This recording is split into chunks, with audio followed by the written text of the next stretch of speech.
Our focus is, what do we know? What do we know? What do Americans know about China? What do they think about China? What images do they possess?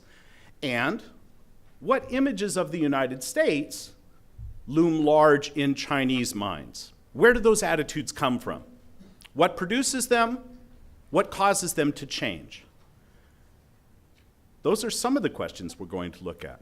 But we're also going to look at what the impact of those images, those attitudes is. How does it affect decision making? Whether you're an individual deciding on a product to buy, if I'm in China, do I wash my hair with Procter & Gamble shampoo? Does it make a difference that it has a Cincinnati birthplace? If I'm in the United States, does it affect my decisions as a consumer or as a traveler? Everybody makes decisions based on such attitudes. And of course, there are political ramifications. What do the powerful folks in business and in government do based on their own attitudes towards the other country and what they think the general public's mindset is? How do these images inform and drive decision making? These are some of the questions that we're going to look at. Now, just last year, here in the United States, we had, of course, an election. I'm going to show you about a minute's worth of commercials from that election. We have many of them collected on our website. You can take a look at those. But right now, let's look at two commercials from the Michigan Senate race.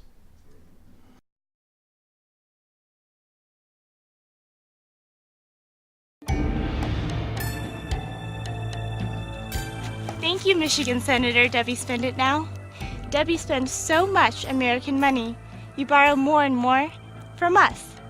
Your economy get very weak. Ours get very good. We take your jobs. Thank you, Debbie Spend It Now. I think this race for U.S. Senate is between Debbie Spend It Now and Pete Spend It Not. I'm Pete Spend It Not Hoekstra, and I approve this message.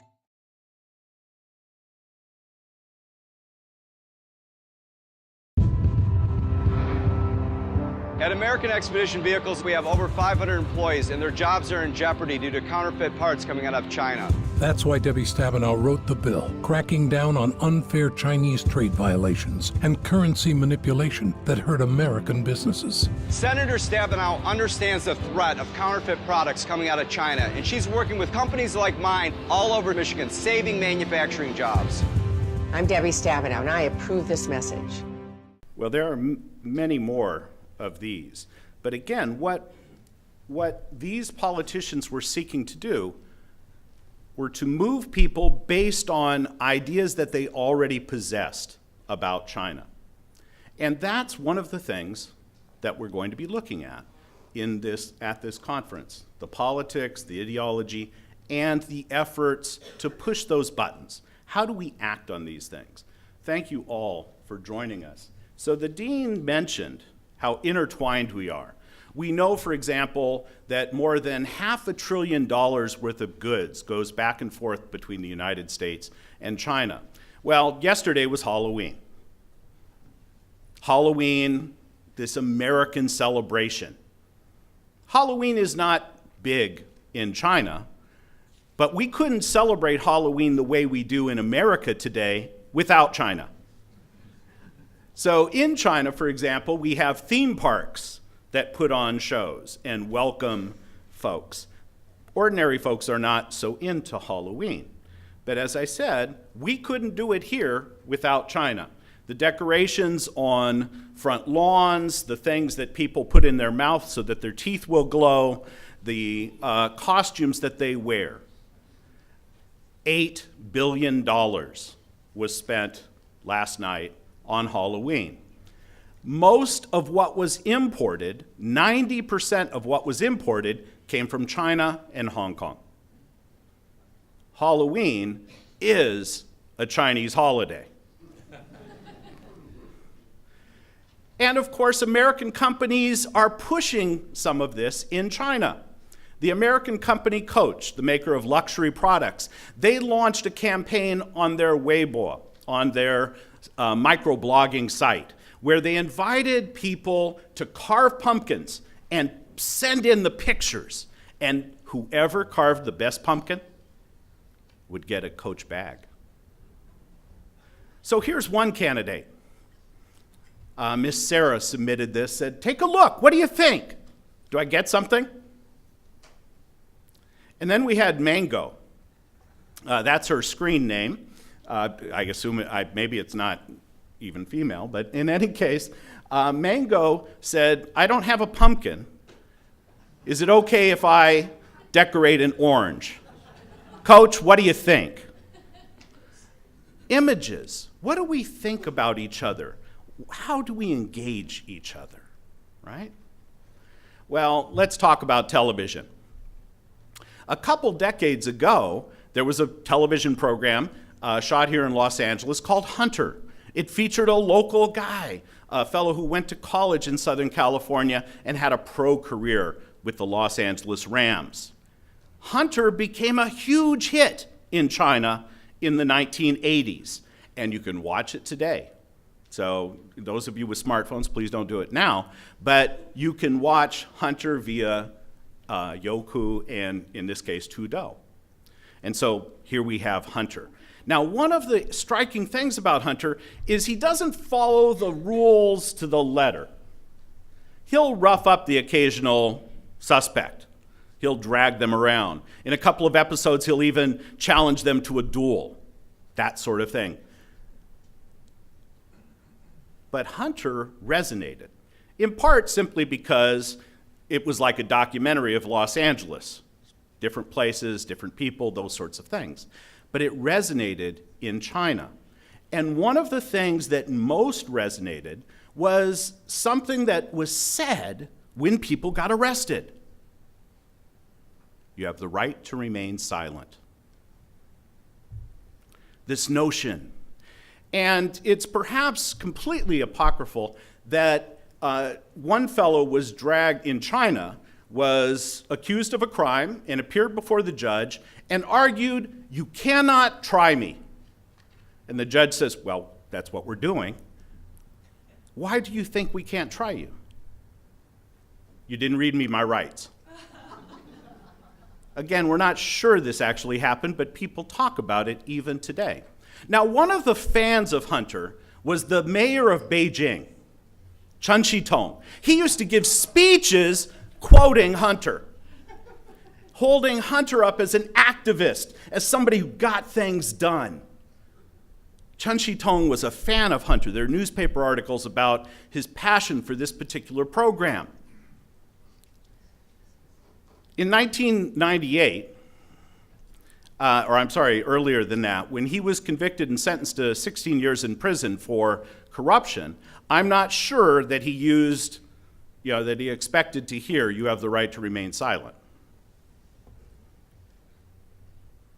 Fred Dreyer went back to China and tried to raise money in China to make a Hunter in China movie. And he warned the Chinese, be careful of what you import from the West. It's not all good. Well, fast forward 2 decades, from the 1980s to the 2000s, when the hit show is Prison Break in the United States and in China. Initially in China, you had to watch on pirate DVDs. There was one TV station in Jinan that actually took clips from Prison Break and slipped them in as part of an English teaching program. So you'd have a couple of sentences and the host would talk about them, but they were playing on the huge popularity of Prison Break. It was so popular that, in fact, now it's legal. Now it's legal. Wentworth Miller is a huge star in China. Now, what is Prison Break? Prison Break is very different from Hunter. Hunter, one of the takeaways is you, as a suspect, have rights. There is a system to enforce order and to enforce those rights. And good will prevail. Good is represented by the LA police detectives. In Prison Break, it's all bad. The American system is hopelessly corrupt. The prison officials are brutal. The government itself is the property of a company called a company. It's very negative and hugely popular in China. And so, for example, now you can watch it. In case you have access in China, you can watch all of the episodes. It's all available. Now, the show's been off the air, but Wentworth Miller is still popular in China. He's busy selling Chevy Cruzes. You can see him at subway stations and other places. And because he has in the TV show this huge tattoo, tattoo parlors are advertising themselves using Prison Break. He's big. Now, earlier this year, we had the trial of Bo Xilai, and I was following that via Weibo. And I was surprised by the juxtaposition of Bo Xilai on trial up there, and then here, Wentworth Miller.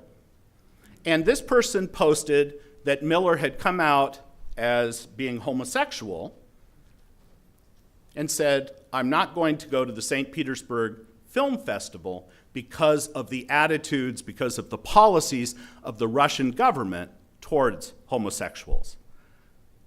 This is all mixed in, people talking about these things. Well, what else can you see if you're watching television in China today? How about infomercials for American products like Herbalife, right? We have this about reducing weight, becoming better looking, how to dress, this sort of thing. What else do we have? Big Loser. Big Loser has had some success in China. Now, this is an amazing thing, right? That China has gone from worrying about feeding people to having people who eat too much, people like me. And it's just like the American version with the interviews, the, shall we say, attentive trainers driving these folks to do push-ups in the sea, pushing them, doing those kinds of things. And if you want to participate, go to the website, the CCTV website, and you can submit your name and a picture and a weight. So, Big Loser, a hit on Chinese television.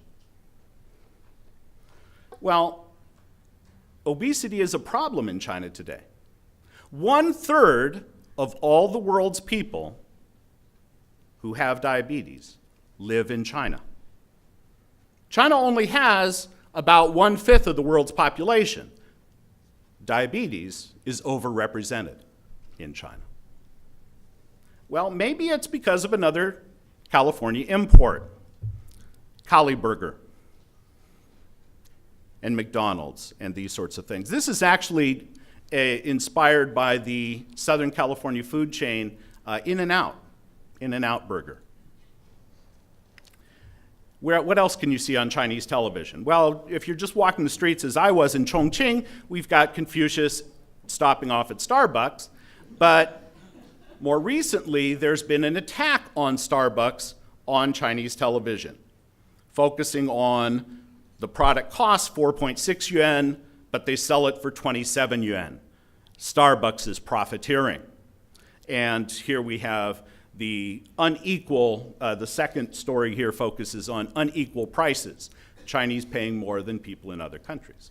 So these are part of the discussion. And we're almost done with this section, but what else have we got? I love national defense, 我爱国防, which is a show that in many ways is modeled after every game show you've ever seen, down to the point where you have the "Who Wants to Be a Millionaire? Is that your final answer?" question. But what's interesting is you have to answer questions not just about China's defense, but about American military history as well. So you have to know who MacArthur was. You have to know things like this, all on TV today. Well, images. What images do people have?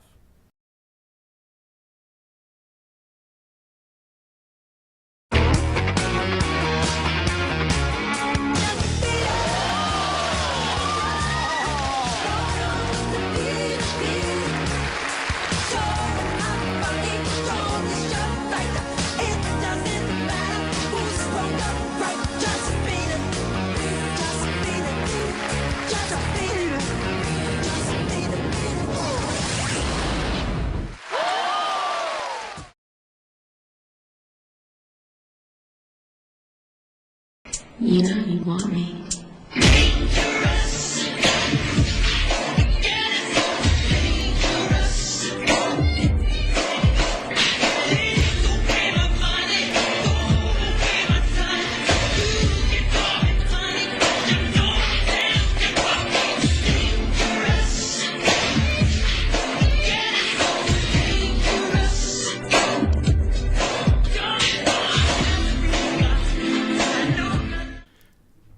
Thank you, folks.